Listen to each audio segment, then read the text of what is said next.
Okay, fire alarm tour at the Reptile Center in Milwaukee County Zoo.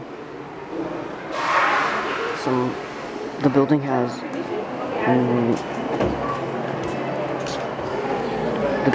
simplex chimes and strobe plates.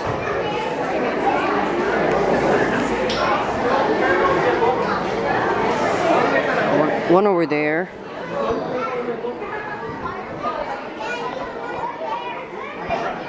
One up there. There's some more around the building. Let's look at them.